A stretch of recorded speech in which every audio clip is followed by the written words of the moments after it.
Serbi, që mirëte 120.000 lek, merë sot 405.000 lek. Macedonasi, merë 390.000 lek. Edhe Kosova merë shumë se ju, që sa është bëri e pavaru. 4 muaj me parë, Albin Kurti e vuri bugjetin, gjysme në bugjetin Tiranës. Jo 8 miliard, as më pak se 4 miliard. 100 milion tha, 100 milion do e marrin pensionistët. Në 8 miliard e dirama, 16 milion do marrin pensionistët. E qarë bëjnë? Qarë bëjnë? A i ligjoni, sa të pa shpirt janë, qarë ka thot?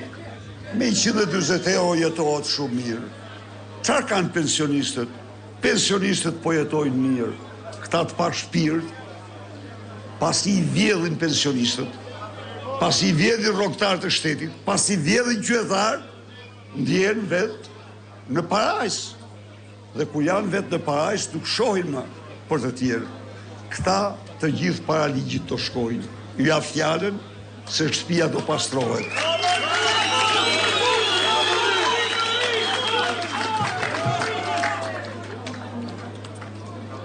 E keni konstatua ju fushatën e ti.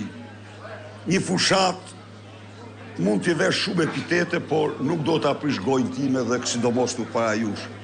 Po qëfar synon me te? Qëfar synon me te? Qëfar synon me te? Synon që të mbuloj dështimet, të mbuloj vjedhjet e të mërshme 12 vjeçare dhe munges të programit.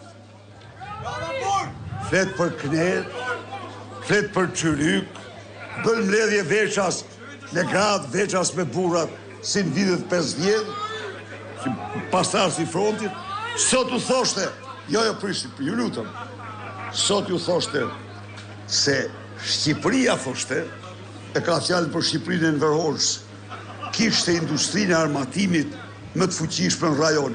Pa qka se Jugoslavia prodhonte tanka, avion dhe anije.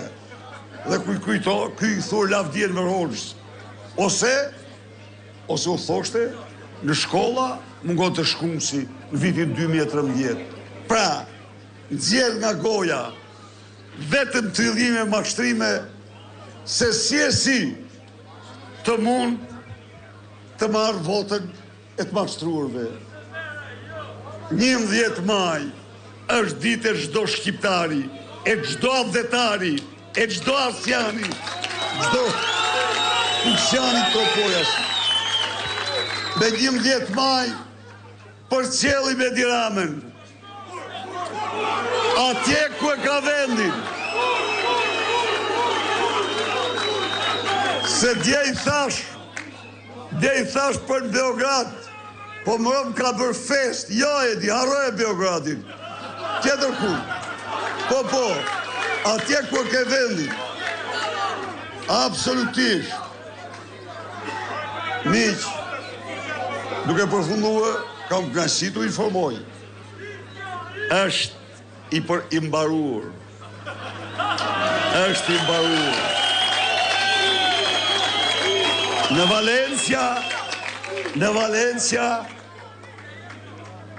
udhëheqësit politik më kryesor të Europës, partitë e tyre, kancelarit Merz, Ursula von der Leyen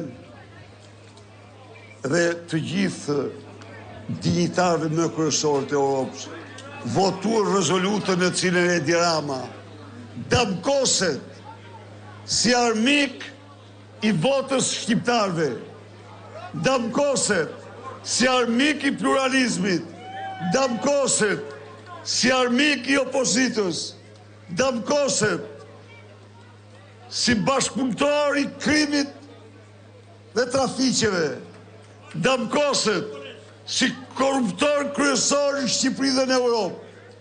Miq, të ndajmë me të keqen, kjo është thirrja e Europës. Kjo është thirrja e historisë.